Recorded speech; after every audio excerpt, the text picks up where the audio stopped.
No, I think I'll have to make an announcement from behind the black screen. Some issues with my video, but maybe it's all for the best. So not to distract you from the real topic of the presentation, which is Henry will tell us how to use his code to solve to get your hands on every computational problem in Donaldson-Thomas theory. Uh, so this. Yeah. Okay. But this I'll turn it over to Henry. Yeah. All right. Hi everyone. So, right. So this will be a slightly unconventional talk in the sense that there's no novel mathematics. So I hope the experts won't be too bored. Um, right. So like Andre said, this will be an overview of how to use some code, which I've made publicly available on my website. And this code implements many things that one would want to compute within the world of Donaldson-Thomas theory. This code is written for my personal favorite mathematics software, namely SageMath.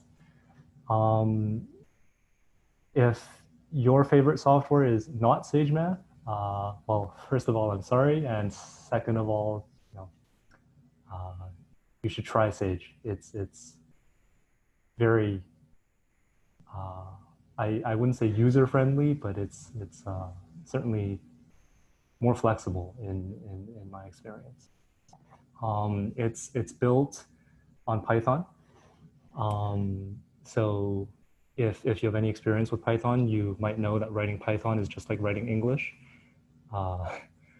And I hope that will become somewhat apparent as we go through some of the code. Right. So before we dive into any code, I just want to say a few things about the underlying mathematics so that we're all on the same page.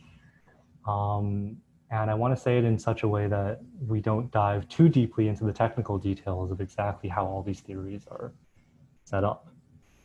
So here's where we're going to start with K-theoretic and enumerative geometry. So the main ingredients when you do any kind of enumerative geometry really are a moduli space, M, and some kind of tangent sheaf. When your moduli space is not so well behaved, you have to replace the tangent sheaf with some kind of tangent obstruction theory. But morally speaking, it tells you what the tangent space at points in your moduli space are. And once you have these two ingredients, you can form numerical invariants. For example, in K-theoretic enumerative geometry, one takes the Euler characteristic. Let me change my cursor. One takes the Euler characteristic of a certain sheaf on the moduli space, which is constructed from the tangent obstruction theory. This is called the virtual structure sheaf. This hat here represents whatever appropriate twists or modifications you need. And you're free to put other insertions here as well. You can put other sheaves, sheaves which live on M or on simpler spaces related to M. And this quantity, this sheaf cohomology, is the K-theoretic analog of an integral of the virtual fundamental class in cohomology. These two quantities, whether in K-theory or in cohomology, these can both be computed keeping track of any equivariance, any group action that you have on your moduli space M. And having a group action is always nice, especially if a group is a torus, because you can use the machinery of virtual localization. And all that localization tells you is that this quantity, this Euler characteristic, will be of the form some sum over hopefully certain discrete objects X. And the sum will be a weighted sum over these objects X. And the weight will depend on this, tangent obstruction theory. It will be something to do with what the tangent space at X looks like. And if you have any insertions, you also weigh by the insertion applied to X. And there's usually some variables which keep track of certain discrete parameter. If your moduli space is a moduli space of maps, your formal variables will keep track of the degrees of the maps. Right. So that's all I say. That's all I want to say about generalities. For us, we're thinking about Donaldson-Thomas theory. And one of the primary objects in Donaldson-Thomas theory is this thing called the vertex. And this vertex will depend on three partitions, lambda, mu, and nu. And your moduli space is some kind of Hilbert scheme of curves on C3. And these lambda, mu, and nus, these control the asymptotics of your curve along three axes inside C3. And so we're not going to think about any insertions for now. I just want to do the simplest possible case. Okay, so we have some kind of k-theoretic integral over some moduli space of curves. And by localization, what happens is you get something very combinatorial. You get a sum over three-dimensional partitions with these asymptotic legs, lambda, mu, and nu. So in case we're not completely clear on what this means, there will be pictures later. And so you should think of this vertex in Donaldson-Thomas theory as some kind of weighted sum over 3D partitions with legs. And these weights are in general some very non-trivial functions of the equivariant variables. These are just three variables, x, y, z. And in general, there will be some rational functions. There may be some square roots involved, but not too many.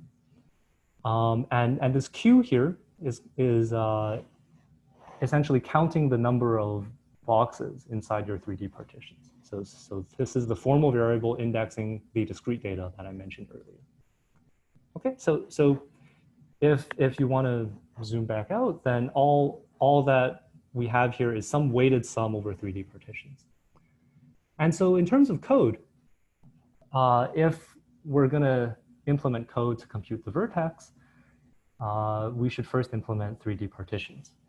And so part of, I think, the core of the code for computing the vertex here is the code which generates 3D partitions. So now let's move to the code, and I'll say something about how to run stuff in Sage. Sage has workbooks like any other mathematical software. And this is just some standard boilerplate, reset some stuff. I want things to be displayed in LaTeX, and this just makes partitions show up on my system. So execute that.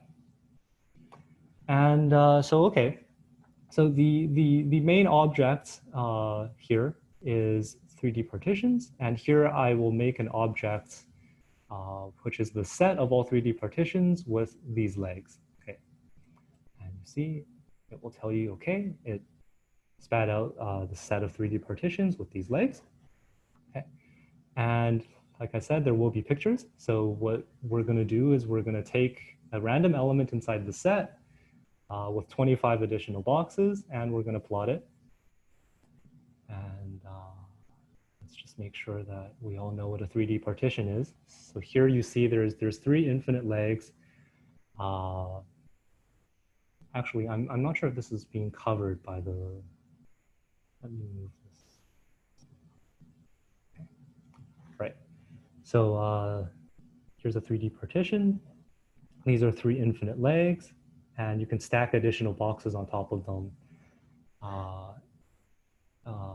in a way such that the configuration is stable under gravity or something. Right. And so you can see that this,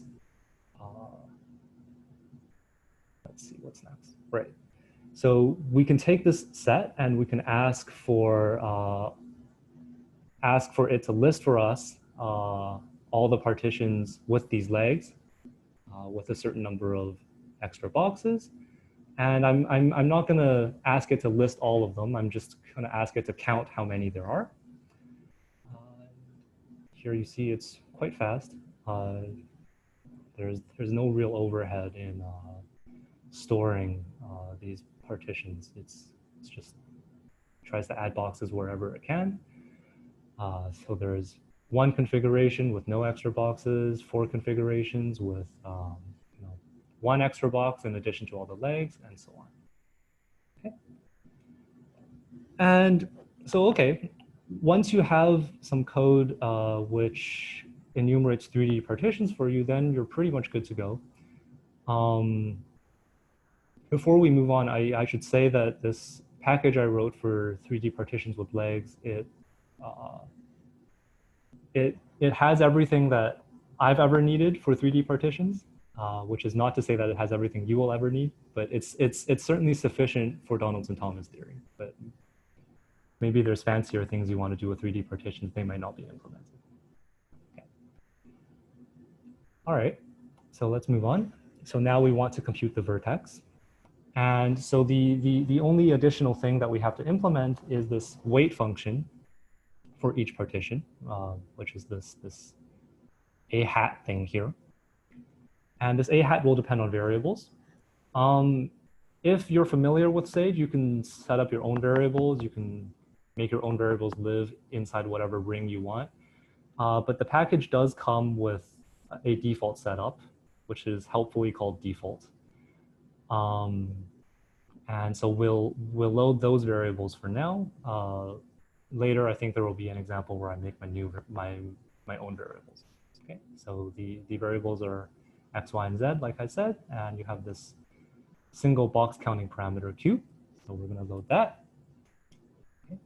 Nothing happens because I didn't tell it to do anything. And we're going to make an object which is the bare vertex. All vertices I talk about will be bare for the experts. We will not cap things. Capping is more complicated. And like I mentioned earlier, these enumerative quantities you can compute in K-theory or in cohomology, or I don't know, maybe you can insert your favorite cohomology theory here, maybe elliptic cohomology, maybe you want to go higher on the chromatic spectrum, I don't know. But this package will only let you compute things in K-theory and in cohomology. The default is K-theory because I think it's more interesting. But later we'll plug in cohomology here instead, and we'll see what happens. So we'll make a vertex with all empty legs. This is the simplest possible vertex. This is like plain old vanilla 3D partitions, no legs. And you see, it will tell you, okay, you've made a bare vertex that has no legs using K-theory. And this thing is essentially a wrapper for the class of 3D partitions. So when you ask it to compute the associated series for the vertex, all it will do is it will do a sum over all the relevant 3D partitions, and it will compute the appropriate weights. Okay, and you see, here we go. It's not, this is kind of a mess. And part of the reason for that is because Sage will not factorize things for you. Sage will just spit out a rational function like it is, with some polynomial in the numerator and some polynomial in the denominator. I haven't found a nice way in Sage to make it pretty print everything by default. So there is a function as part of the package that will make things, try to make things pretty for you. It's called pretty. And maybe we can try to factorize this first coefficient here, and we'll see that actually it splits nicely. It's just some product of things. The experts here might be wondering why this contains so many factors when it shouldn't. The reason is that Sage does not handle square roots of variables in polynomial rings very well. But in this weight a hat, there will be square roots involved. And so just to make life easier for everyone involved, including the software, we're just going to square all the variables. So this is by default already done when you ask the vertex to compute its own series. And so just to make sure that is what's happening, we'll compare this first coefficient with just a hat applied to what experts will recognize as the correct thing. And you see that, of course, this is true. Okay, so really this this ought to be something just like 1 minus x, and this ought to be, or sorry, not 1 minus x, like square root of x minus 1 over square root of x. Okay, I don't want to spend too long on that. Okay, right. So once you have code to compute vertices, I mean, you're pretty good to go for a lot of things in standard Donaldson-Thomas theory. You can check conjectures, you can check formulas for these vertices, you can do all kinds of things. So just as a kind of extended example, and also to show you the things that you can do in Sage, I want to check computationally a formula for this vertex with no legs. Okay? And there is such a formula in cohomology and also in K-theory. This was, I think, a first conjecture by Nekrasov, and there's a proof due to Andre in his PCMI lecture. Right. So this formula in K-theory will be some kind of plathistic formula. And at a very concrete down-to-earth level, when you hear the word plathistic in K-theory, you should think this is the K-theoretic analog of the usual exponential function, which should not be surprising. It's called the plathistic exponential. And so we need to implement that first. That's as far as I can tell, not packaged in with Sage. Code is not that complicated. You just implement the Adams operations. And so let's execute that. And just to show you that Sage is that in some sense it's like Python, but it knows mathematical types. In the sense that all objects you write down in Sage have to have some mathematical home. Okay, so for example, in this implementation of the Adams operation, maybe I should first say at a very down-to-earth level, the Adams operations just take all your variables and raise them to the power of k for a specified k. Okay. So you see here, let's focus on this line here. This line creates a homomorphism from the ring containing x, y, z to itself. And it maps the three generators x, y, and z to x to the k, y to the k, z to the k. And if you ask Sage what this homomorphism is, it will be very, very specific for you. It will tell you, okay, it's a map. This fourth Adams operation is a map from the power series in Q over a fraction field of polynomial rings in x, y, z over integers, blah, blah, blah, blah. And what's it going to do? It'll send x to the 4, y to the 4, z to the 4, and so on. Okay. And you can take this and apply it to whatever functions you want. So just a sanity check. Let's take the plathistic exponential of something. Experts will recognize this is the correct answer. Anyways, so there's this formula for the vertex with no legs. It's not so complicated. You can just really write it down, and you can compute. And this looks suspiciously like this vertex that popped up earlier, and you can actually check that it really is equal to the vertex. This underscore here is Sage's way of referring to the previous output. So let's just check that, the formula works, that we haven't broken math. And indeed, math is not broken. Great. So for me personally, having this code to compute vertices has been super helpful in checking formulas, checking conjectures, making guesses about things. I hope in the near future it will be at least somewhat helpful, possibly to some of you as well. So now, before we move on to a more complicated package, I just want to illustrate some of the additional bells and whistles which are on this package for computing the vertex, because there's a lot of things you can do with these vertices. The simplest first one is you can specialize certain variables. In certain limits for x, y, z, the vertex will become much, much simpler. Okay. And one such limit is the Calabi-Yau limit, where you restrict to the torus where x, y, z is equal to 1. And Sage, as with all other symbolic computation packages, will let you substitute variables, and you can see that things really do simplify. This horrible series. Oh, I shouldn't call it horrible. It's a beautiful series, but on screen it looks kind of horrible.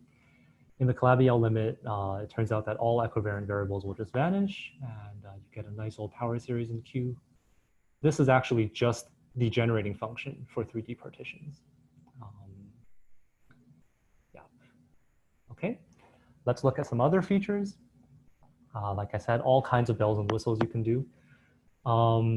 We did not write down any insertions over here, but whenever you do any kind of cohomological integral, k-theoretic integral, whatever, some kind of intersection theory, you can always insert stuff. In the context of enumerative theories, these insertions are usually called descendants. And the package for the vertex will allow you to put in certain descendants when you compute the series for the vertex. You can also, if you're not a fan of K-theory, you can also do these kinds of things in cohomology. And the last, another thing you can do, which is commonly done, is you can take these plain old DT series, and it turns out that the right thing to do when you do have legs is to normalize by the series that does not have legs. I didn't want to say too much about the underlying geometry, but essentially what this normalization will do is it will say, okay, instead of counting arbitrary one-dimensional things, which may have zero-dimensional components, you just get rid of the zero-dimensional things. And the resulting normalized series is counting purely one-dimensional things. Okay, so there's a lot of bells and whistles. Let's just see some of them in action. So we will compute the bare vertex with one leg this time, okay, in the x direction, one leg consisting of one box. We will use cohomology as opposed to K-theory. And we'll insert a particular kind of descendant, which will be the fifth Chern character of the tautological sheaf on this moduli space. This is like the universal family. Okay, and I didn't point this out earlier, but when we computed the bare vertex with no legs, where did it go? I had to write series unreduced here. This is to emphasize that we're not normalizing by this series. If you just write series, it will normalize for you by default. Let me scroll back down. Right, so we will normalize by the exact same series, but with no legs. And we'll make it pretty. And so let's execute this. And I'm not sure why this is taking a bit. Okay, and you see stuff came out. I also just stuck in some custom variables, just in case you don't like X, Y, and Z. These variables, you know, in Sage, you can make polynomial rings with certain generators. You can make power series rings with certain generators. Here I've specialized to the Calabi-Yau limit. And well, I don't know how much there is to say about the output. It's some answer.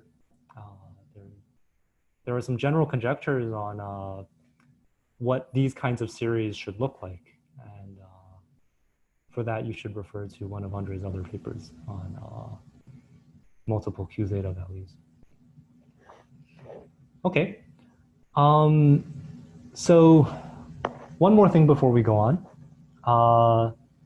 It turns out that if you want to compute normalized vertices in Donaldson-Thomas theory, there's a faster alternative, which is also mathematically it has much more desirable properties in terms of an enumerative theory of curves. And this is due to Pandey and Thomas. This is called PT theory.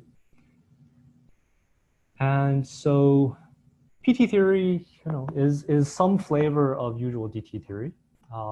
The only thing that's really changed is the moduli space, and it's not easy to say quickly what the moduli space is, so I won't. It's a more complicated thing, but for PT theory, there is again the concept of a vertex. It still depends on three legs. And after localization, it will be sum over PT configurations. And so this PT vertex is conjecturally equal to the normalization of the DT vertex. This is known in cohomology, not really fully known in K-theory. But you know, it's a thing you can check in code. This package for vertices implements both the DT and PT vertices. The PT ones being significantly more difficult. So you know, if you ever go dig into code, maybe don't dig too deeply into the PT implementation. It's kind of disgusting. Not because it has to be disgusting, but just because no, it really was a hack a few years ago when I tried to write this. Right. So we can check this conjectural correspondence between DT vertices and PT vertices. Here I will do a full three-leg check. We'll check that the DT bare vertex up to Q to the 3 is equal to the PT bare vertex up to Q to the 3. And this will run for a second and it will tell you true. I'm not sure why this is taking so long. Okay, great, it's true. Right. PT vertices. Can I ask? Yeah. So the PT locus isn't necessarily fixed points if you have. Yeah, that's correct. That's correct. Yes. So I'm about to say something about that. Thanks, Noah. Yeah. So part of the difficulty in implementing this PT vertex is that when you localize, the sum will not be over discrete fixed points.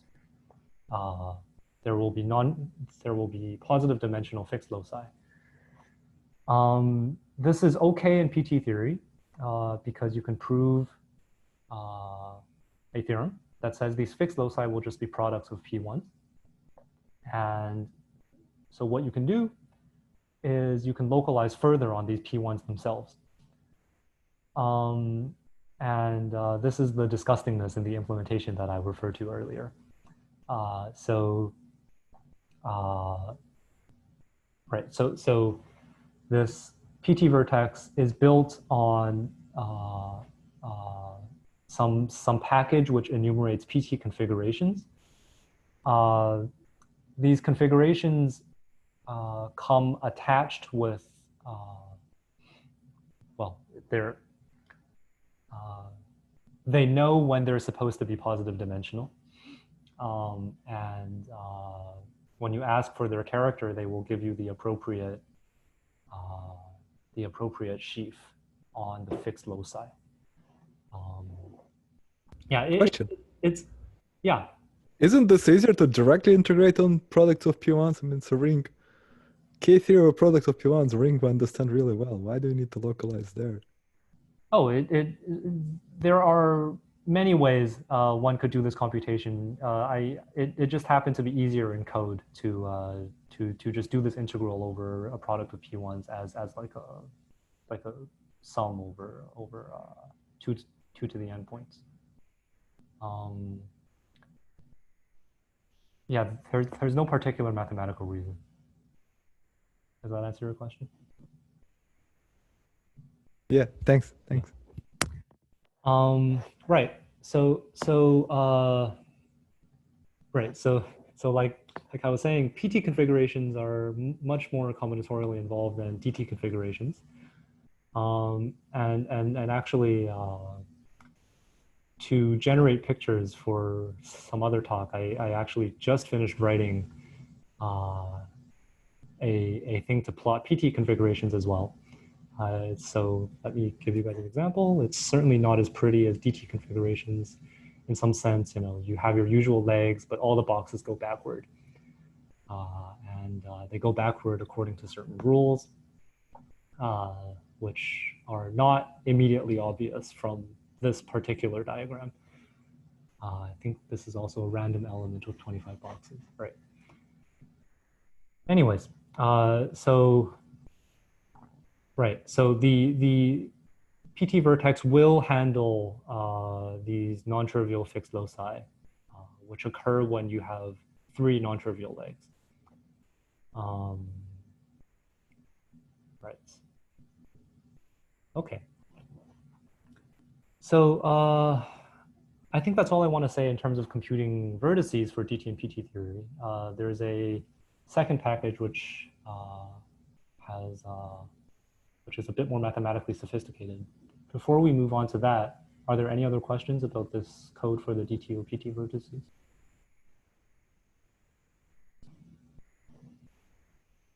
Or any questions about this very sketchy outline of how K-theoretic DT-PT theory works? Sorry, can you say again? So on this last picture, you have solid and semi-transparent boxes. So what do they stand for? Yeah, right. So what the combinatorial objects involved in PT theory look like the 3 legs that you had in usual DT theory. But now instead of stacking boxes on top of the legs, you, in some sense, stack boxes in the opposite direction, in the negative direction of the legs. And I found it was kind of messy if I just had all the boxes solidly colored. So the legs are transparent, and the extra PT boxes are solid colors. Yeah. And this, I think, is visually okay. It's visually tolerable. Oh, I should also say there's this fancy thing.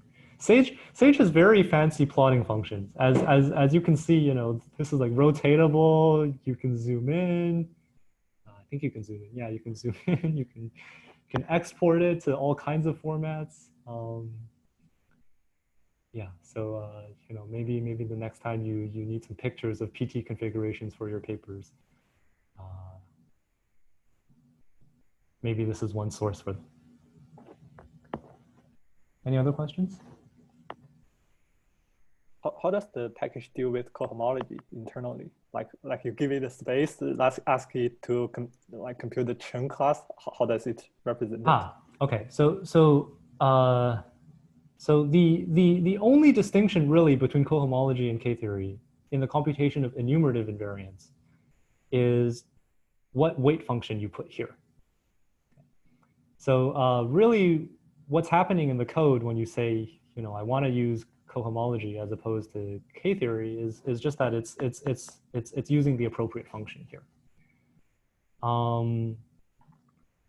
When you use these Chern characters,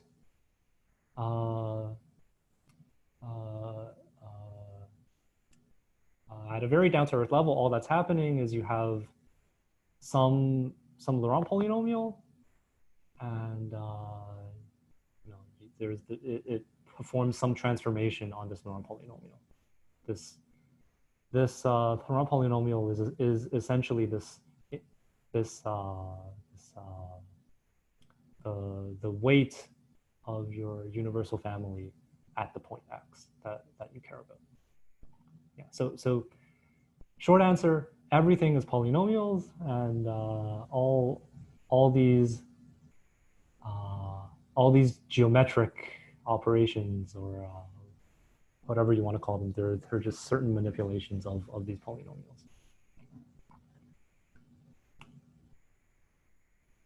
Yeah, it's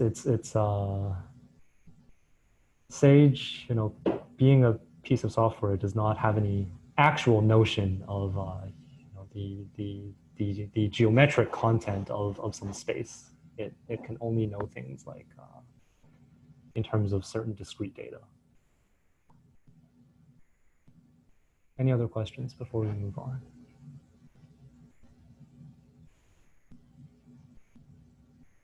Okay, all right. So let's move on to the second package that I want to introduce to everyone. This second package is a little more mathematically involved. So let me first say what it is supposed to represent mathematically. The idea is that at some point, as a practitioner of all this theory, you want to get some control over all these vertices. And one way you can try to get this kind of control over these vertices is you can view them slightly more abstractly. You can say, okay, these vertices are functions which take 3 legs and spit out some power series. And these asymptotics are actually certain boundary conditions in the K-theory of the Hilbert scheme of points on the plane, as opposed to on C3. So really, these vertices are just some 3-valent tensors in the K-theory of the Hilbert scheme of points in the plane. And so you can try to use representation theoretic tools on this object, this K-theory of the Hilbert scheme of points in the plane. There is a quantum group which acts on this thing, and it turns out to be very productive to try to express these vertices in terms of the action of that quantum group. Okay, you can say something like, oh, these vertices after certain K transformations will be solutions of some quantum difference equation, whose operator will be written in terms of the quantum group acting on this object. And I guess those of you who are here from Andre's course will have heard quite a lot about this quantum group. This is, for the K-theory of the Hilbert scheme of points in the plane, this is what's called quantum toroidal GL1. And I'll be honest, I used to be very scared of this object. It seemed like a very complicated algebra. And certainly at first, what did not help me was the fact that this thing has many different incarnations. This is the quantum affinization of GL1 hat. This is the Hall algebra of coherent sheaves on an elliptic curve. This is the spherical Cherednik algebra of GL infinity. This is also called the DIM algebra, or the Drinfeld double of the shuffle algebra. And I'm sure there's more incarnations that I've missed. And with all these incarnations, there are different presentations of the algebra, and the isomorphisms between them are sometimes not trivial at all, highly non-trivial. So the presentation that I want to focus on today is, I think, comes most naturally from the Hall algebra of coherent sheaves on an elliptic curve. And precisely what this means is not so important. Okay, so what I want to do now is I want to just tell you generators and relations, which you know, is helpful for writing code, because you know, the code has to know something about the algebra, but maybe it's not the best way to go in terms of mathematical properties. It's kind of like studying a scheme by writing down its functions. Right. So what's the presentation? So we start with the integer lattice, and at every lattice point there will be a generator, which I'll call E sub A. Oops. E sub A. There is another set of generators, K sub A, which I'll just kind of ignore for the rest of the talk, because they're all central elements. Being central, they're not very interesting. Okay, so we'll just focus on these E sub A's. Okay, so these E's, the one at 0, 0 is the identity, and if you want to think about this thing as some kind of quantum group, you should think that this vertical set of points, these E's, essentially form some kind of Cartan subalgebra. And the stuff on the right, you should think of as raising. Actually, this depends on your conventions. I forget which one I implemented. I think the stuff on the right is lowering for me, and the stuff on the left is raising. It doesn't really matter. Right. So there's two kinds of relations when you try to take commutators of these E's. Okay. The first kind of relation tells you what happens at each slope in some sense. So this lattice, you know, you can think of as the union of lines for each rational slope. And for each slope, if you fix a slope S and you look at all the points lying on the line with that rational slope, the first class of relations will be that these E's form a copy of UQGL1 hat. So this is not quantum toroidal GL1, this is just quantum affine GL1. And this is simpler because, you know, we've removed a hat, and hats tend to make things more complicated. But very concretely, what this means is just that if you try to take the bracket of EA with EB, this looks like some kind of quantum Heisenberg algebra. Okay, so when B is minus A, you're going to get some central factor. Okay, and this is like the quantum version of a usual Heisenberg algebra. There's some normalization factor here. It's not so important. It depends on the degree of your point A. The degree is like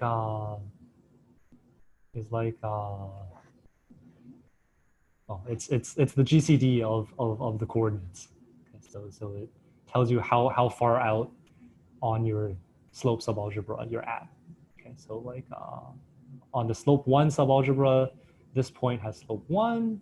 Sorry, all these points have slope 1. This point has degree 1. This point has degree 2, and so on. Okay. So actually, I just realized maybe we should step through this in terms of code too. So here's our code for quantum toroidal GL1. Execute some standard boilerplate. We're going to load the package containing the algebra, and this algebra will depend on two parameters, x and y.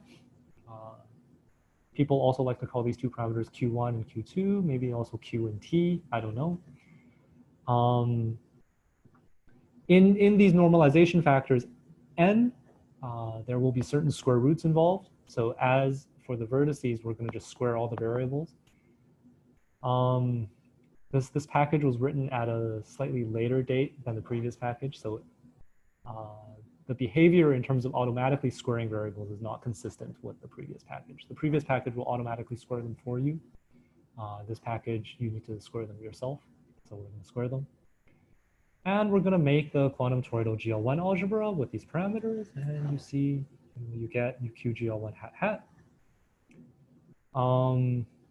Right, great. So here's the bracket of two things. We're going to take the bracket of E21, E minus 2 minus 1, and this will be the non-trivial commutator for a quantum Heisenberg. And you see, you get, well, these two coefficients are actually the same, right? So so you see we got something like k of a minus k of minus a over some factor. Okay. So that's the first class of relations. This is fairly straightforward, I think. The other class of relations has to do not with lines, but with triangles. And it's what gives this algebra its combinatorial complexity. Okay, so what's the relation? The relation is whenever you want to take the commutator of EA and EB, and they're not collinear. Okay. But it turns out that A has degree 1. So I'll call these things primitive. Okay, so A is primitive.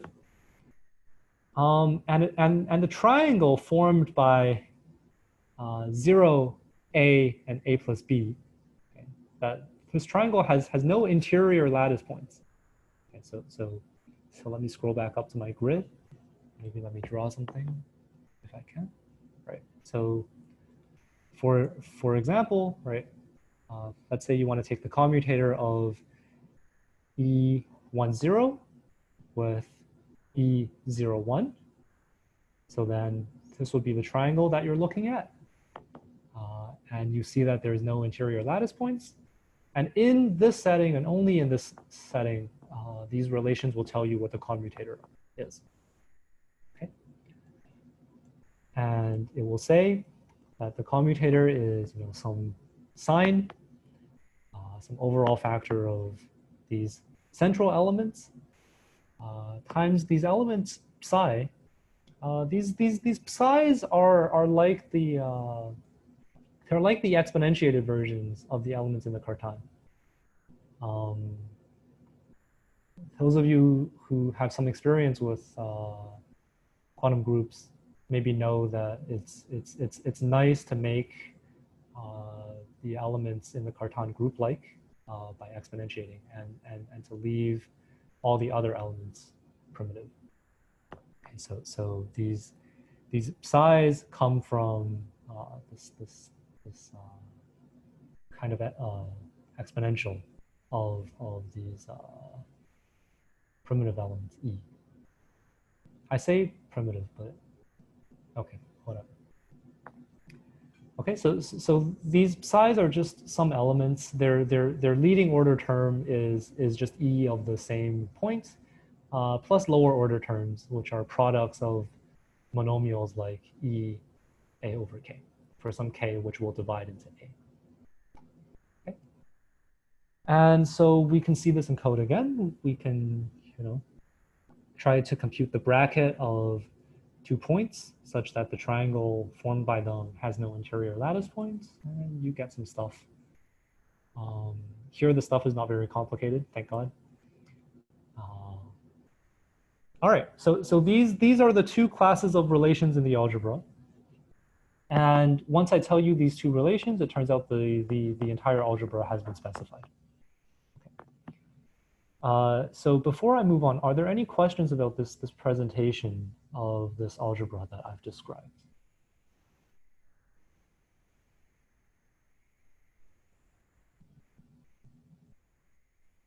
Okay, I hope I didn't bore everyone to death. Maybe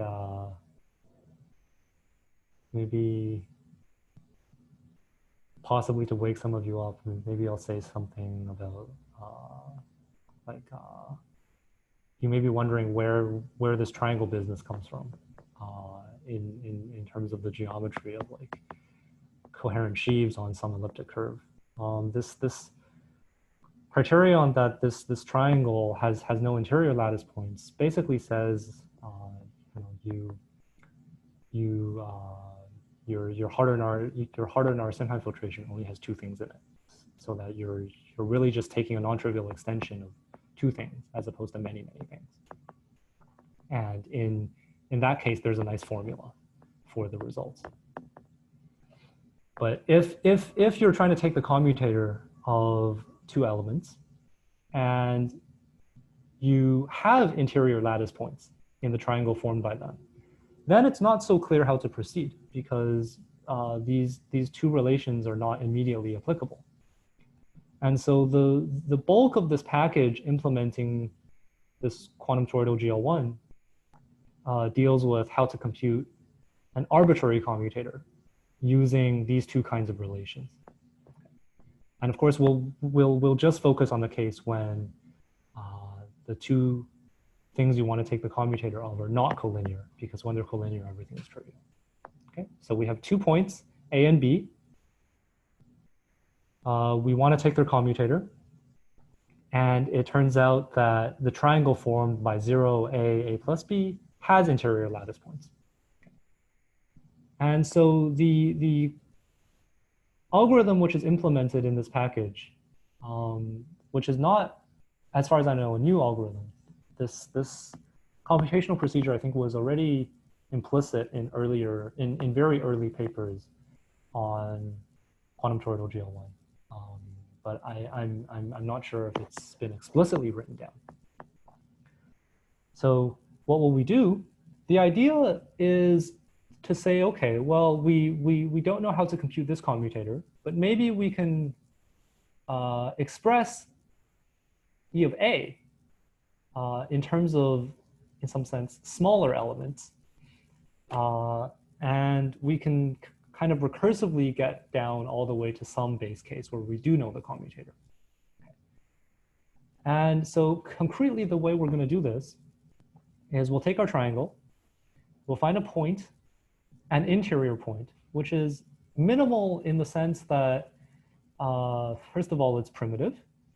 And second of all, the triangle formed by 0, this new point C and A, this triangle has no interior lattice points. Okay. And the concrete way to do this is just to take the point C, which is closest to the line 0A. And this new point C is very helpful because we can rewrite EA in terms of the commutator of EC and EA minus C. So this relation, which I've written down, is one of the defining relations of the algebra, right? This is what happens when you have a triangle with no interior lattice points. And if we just look at the form of this commutation relation, we'll see that it's essentially something like this. This bracket of these 2 elements will be some invertible thing. Oops, go away. some invertible thing times EA plus some sum of lower order things. Okay. And this is helpful because now we can extract EA from here. And instead of taking the bracket of EA and EB, we can take the bracket of the other stuff with EB. And you can use the Jacobi identity to obtain some kind of expression. And in that expression, all the remaining brackets are, in some sense, brackets of smaller elements. Okay. And you can keep iterating this process until you get down to the case where you have a triangle with no interior lattice points, in which case the defining relations of the algebra will kick in. And you'll get some answer for this arbitrary commutator. Okay. Now, of course, executing this by hand is really painful, which was the main motivation for this package in the first place. So you can see here, we'll take the bracket of two things whose triangle does have interior lattice points. And you see it's quite fast. Some stuff comes out. You know, if you really wanted to, you could check this by hand. I don't recommend you try to do that. Right, but this is basically how this algebra is being implemented. Okay. And from my experience, as long as like for all reasonable computations you'll want to do with this algebra, this algorithm is fast enough. It's the main real bottleneck is actually not the computational speed, but rather the speed of how quickly the LaTeX for the output can render. That can sometimes take a while. Okay. Okay.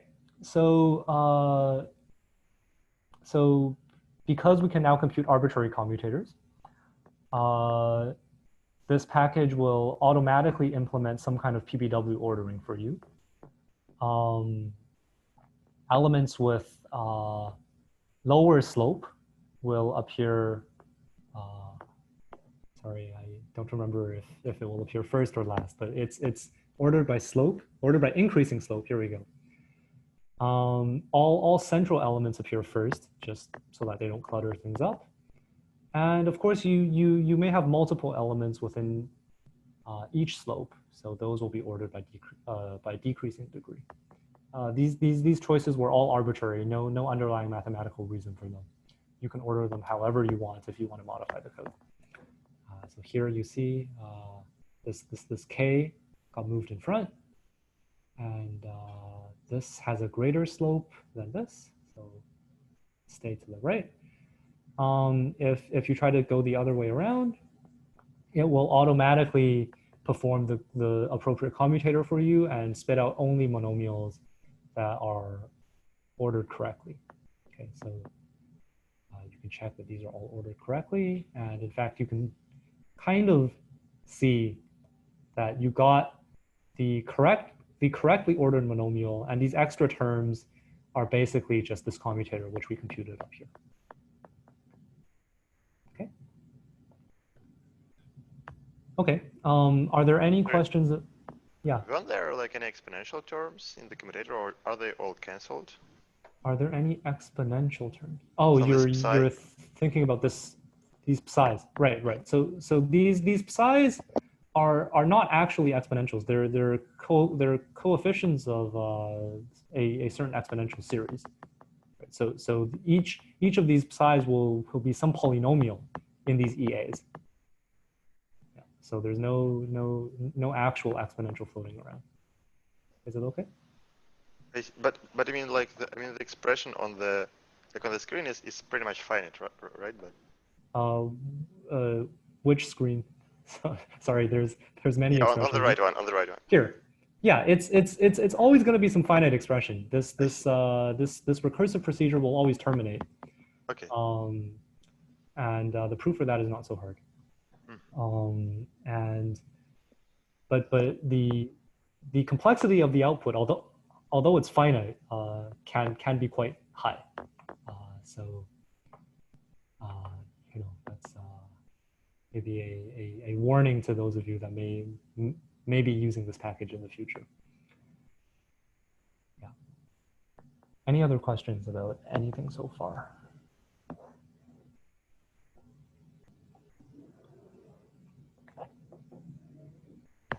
Okay. So let's move on. So this recursive procedure for computing commutators is actually much more universally applicable in the following sense, right? So what did this recursive procedure really do? It said if you specify certain relations for certain, in some sense, primitive generators, then we can rewrite we can express all relations in terms of these primitive relations. And so this is helpful not just for computing things like commutators of elements or like multiplication in the algebra, but it's also helpful when you try to define representations of this algebra. Presumably anything else you want to do with this algebra, you can also use this kind of recursive algorithm to write stuff down with. Okay, so let's look at this representation of this quantum toroidal GL1 on this K-theory of the Hilbert scheme. Okay, and this representation is super important for all kinds of enumerative geometry. And so I think it's nice to have an implementation of this. So what does this recursive algorithm get you? It allows you to specify everything about this representation, every action of these generators EAB or EA, just by knowing how a certain primitive set of generators act. And for the code for this package, it's easiest to say how E0M, so all the vertical points and all the horizontal points act, these EM zeros, because these the subalgebras at these particular slopes have very straightforward geometric meaning. And it's fairly easy to write down explicit formulas for the actions of these generators. And once you have that, you just do the same kind of recursion. I'll say in slightly more detail in 1 second. And you can get the action of an arbitrary generator. Before we look at some examples of this or say how it's done, I should first say that this K-theory of the Hilbert scheme of points in the plane this is just some geometric way of saying the ring of symmetric polynomials over Q adjoint xy. Okay. Here these two parameters x and y are the equivariant weights of a torus action on C2. But at a very down-to-earth level, if you're just writing code, this is just some action of quantum toroidal GL1 on the ring of symmetric functions with two variables x and y. Okay, and actually, question. Yeah. You were really all rationals or Laurent polynomials in those variables? Oh, yeah, maybe it should be Laurent polynomials. Let me see.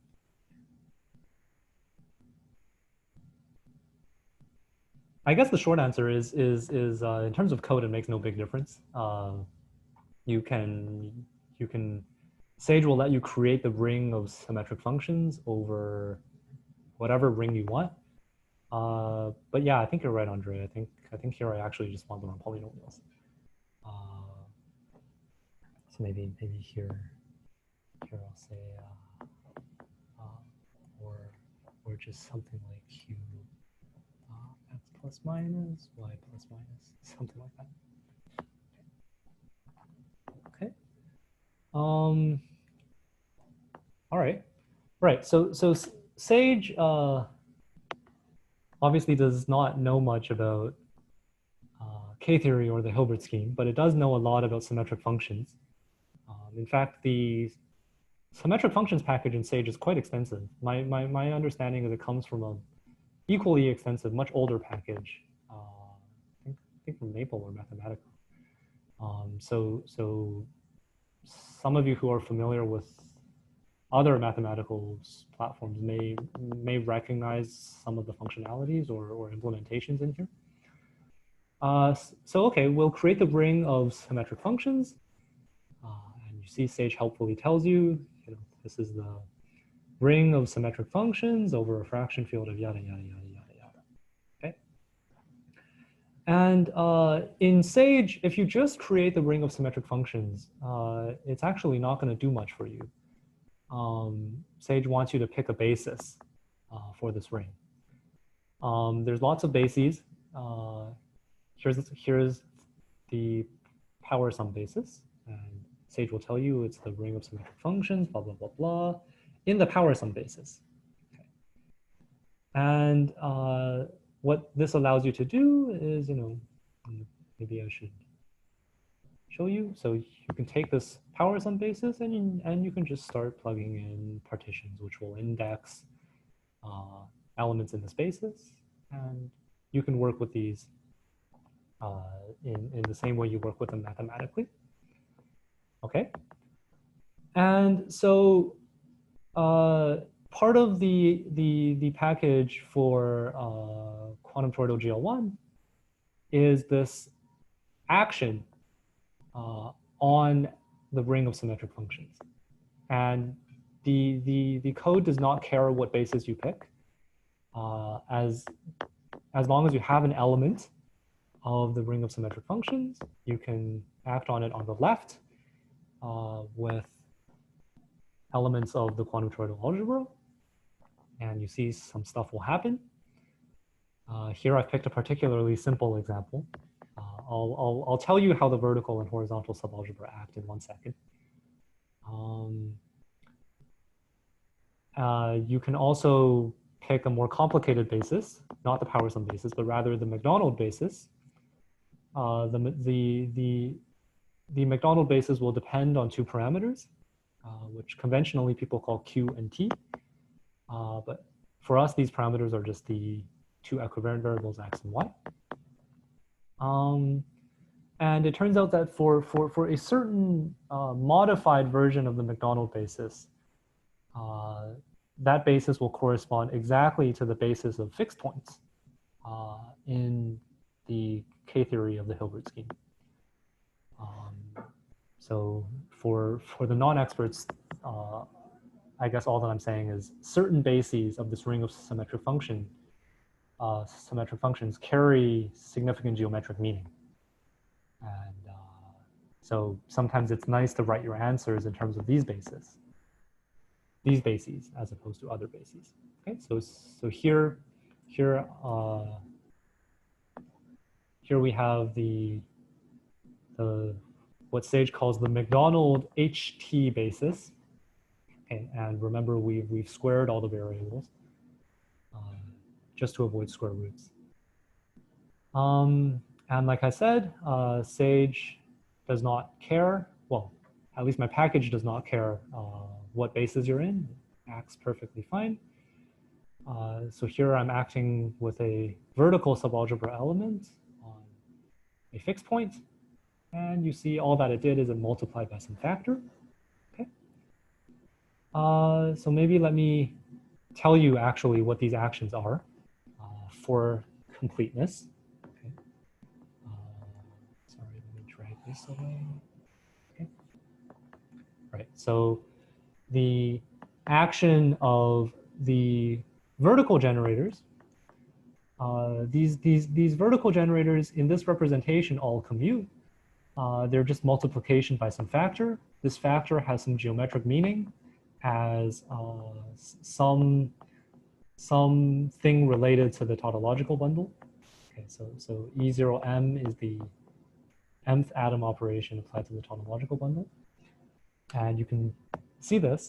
If you take any vertical element and you act on something in this Macdonald HT basis, it will always act by multiplication by just some kind of factor. Okay. So in some sense, you can think of these vertical generators as Macdonald operators if you want. The horizontal generators are best expressed in the power sum basis. Maybe there's some nice formulas in some other bases as well. I don't know. I implemented the action in the power sum basis, where for positive m at least, this is just m times you take one derivative with respect to Pm. Okay, and this matches up with what happened up here. We took E10, we acted on P1 squared, and we got 2 times P1. Oh no, yeah, that's right. Yeah. Okay.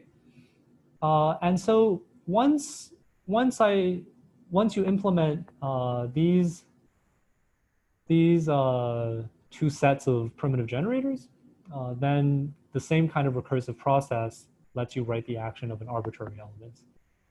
You just use you pick your favorite triangle and you recurse.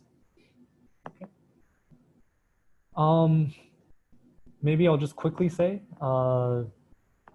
the geometric meaning of these horizontal generators is not as straightforward as the vertical generators. The vertical generators, remember, are supposed to be some kind of Cartan. They all commute. It's just multiplication by something.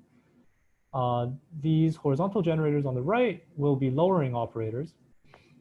And the way to think about them is they're taking some fixed point, which is some 2-dimensional partition, and it's removing some boxes.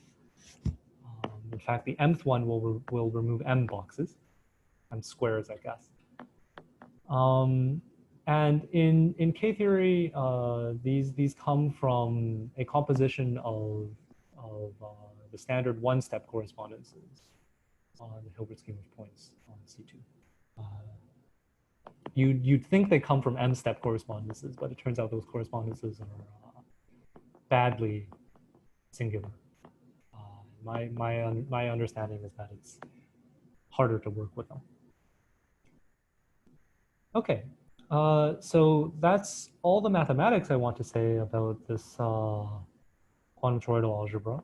I hope it's somewhat clear to people now, at least what's implemented in the package. Okay, so just to recap, the algebra itself is implemented. You can take products, take brackets, do whatever you want. I think there somewhere in all this code is a function which will perform a sanity check for you, which is that, namely, that this algebra has been implemented correctly and satisfies the usual Jacobi identities, blah, blah, blah, blah, blah. It will also check for you that this action, which has been implemented on symmetric functions, really is an action, okay, that it's a homomorphism. These sanity checks are there because the first time I implemented this, and the second time, and the third time, up to maybe, I don't know, the nth time for a very big N, the algebra was not an algebra, and the action was not a homomorphism. And there were many sign conventions and so on that had to be fixed. So, you know, in some sense, this code, I think, is as good as it'll get. All sign correction, all signs are verifiably correct in here, which and I do apologize for saying this, which is more than some papers can claim. Anyways, so are there any questions about anything so far about this quantum toroidal GLY?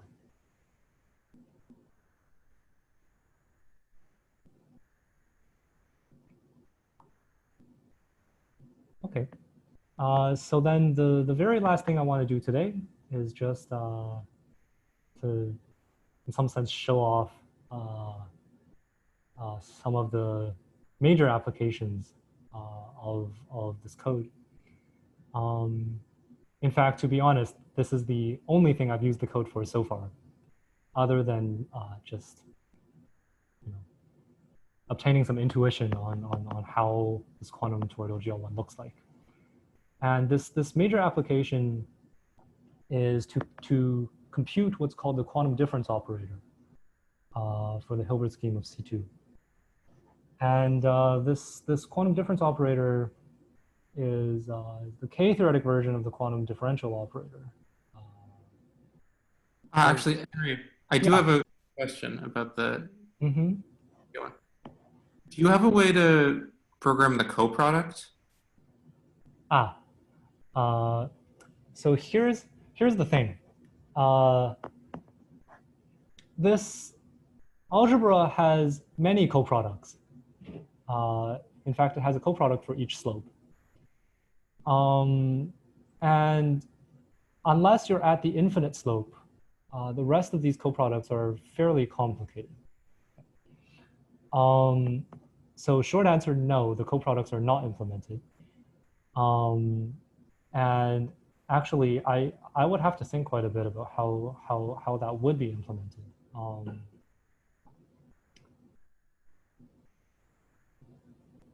Yeah, I'm not sure if I want to do that in real time. So short answer, no, the coproducts are not implemented, unfortunately. Though at some point in the future, I may look into this, especially if it's of wider interest to other people as well. Right? Yeah. So in some sense, this package only implements the quantum toroidal algebra as an algebra. It's not really a Hopf algebra yet. And so if you ask Sage where this quantum toroidal algebra lives, I think it will tell you that it lives, sorry, that's not correct. I think I say category. Yeah, it will tell you it's an algebra when it really should be a Hopf algebra, but that is not implemented. Okay. Yeah, maybe I should also say, Sage is also somewhat categorical. It really wants you to find mathematical homes for your objects. So most variables have to live in rings. Most rings have to live in some category, and so on. You can choose to not do this, but my perspective is why not let Sage do the mathematical type checking for you, since it can. Otherwise, who knows what you're adding to what. Any other questions? Okay, so let's do something exciting. Let's use this package to compute the quantum difference operator for the Hilbert scheme of points on C2. Explicitly what this quantum difference operator is, there's some formula. The formula is written in terms of the quantum toroidal action. One place you can find it is in this paper by Andrei Okunkov and Andrei Smirnov. Sorry, the title of the paper is escaping me right now. I think it has the phrase quantum K-theory in it. Maybe Andrei can correct me if I'm wrong. So using this package for quantum toroidal GL1, you can just implement this formula.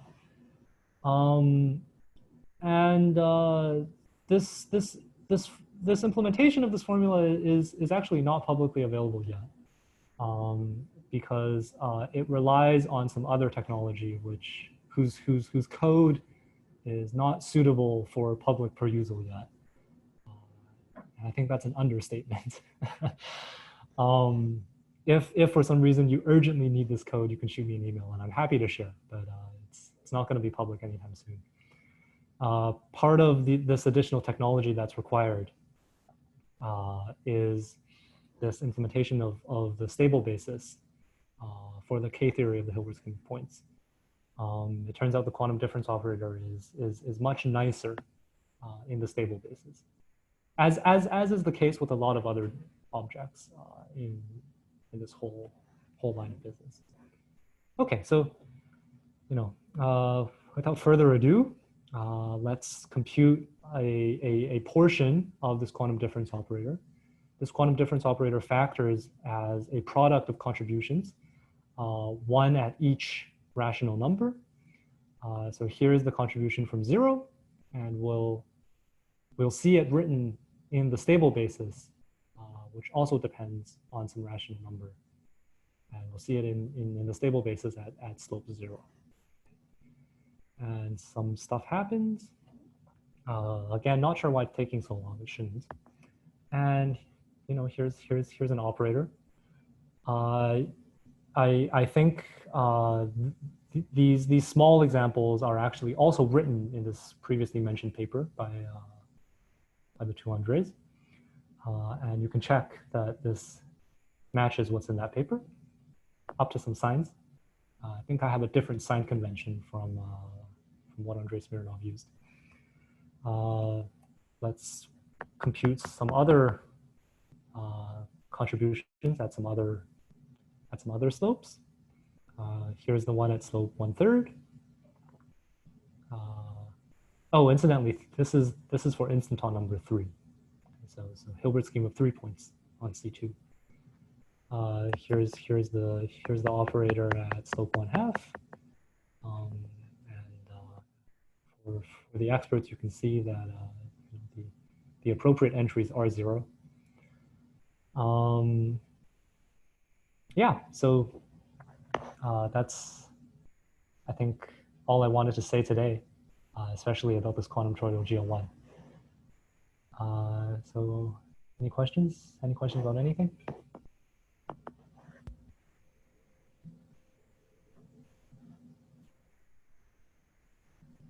Looking at the code, seems like you can also do higher rank instantons because you have that one there. Right.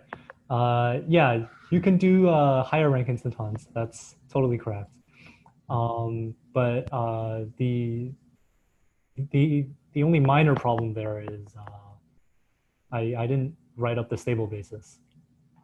So yeah, in principle, you can replace this one with a 2, and things should work.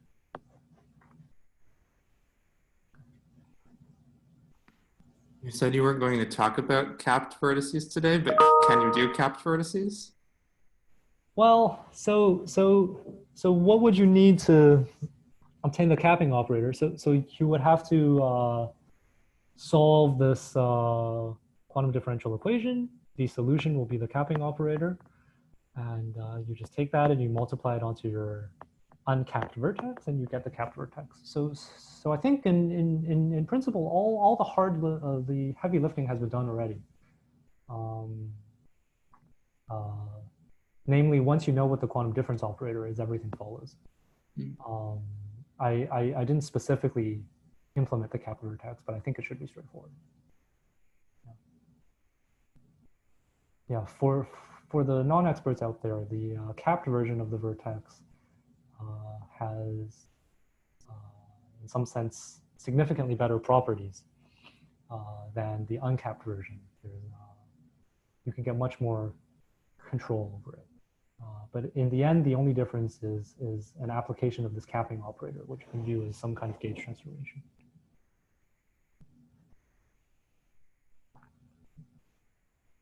Any other questions?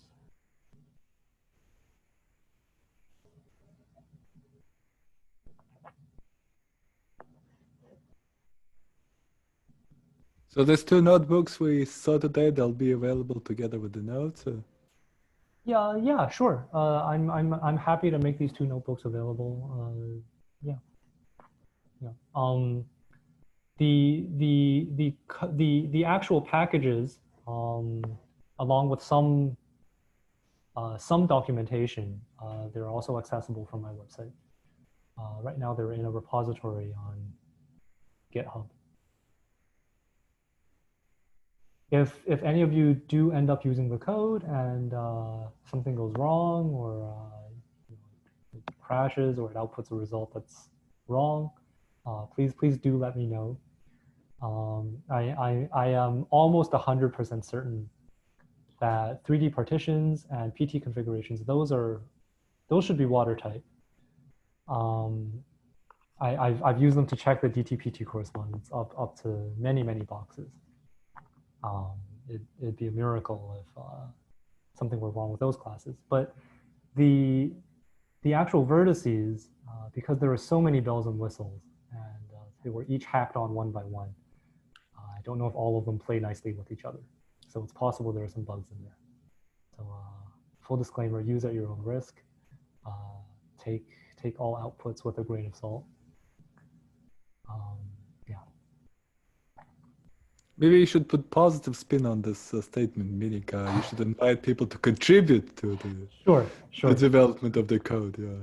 Yes, I do invite people to contribute to the development of the code. Yes.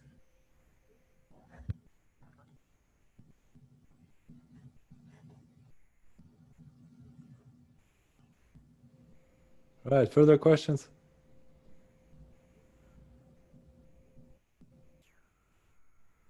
Well, Actually, maybe sorry, maybe I have one more question, Andre. Maybe I missed this. Did you say who this one is in the middle of your last matrix here? What do you mean who the one is? Is there what this means geometrically? Oh, no, I didn't say anything like that. Not sure if I'm the best person to ask about that. Okay. Yeah, sorry. this operator is supposed to be, more or less some kind of reflection. I mean, some fancy version of reflection. It just says that this vector in the middle is orthogonal. The stable basis there is just orthogonal to the kind of axis of that reflection. Makes sense. Just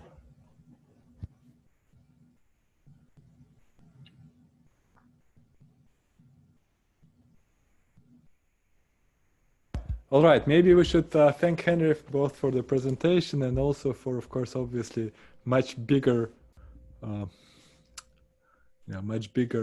accomplishment of actually writing all this code for us to use, and I encourage everybody to use and develop that code further. So thanks, Henry.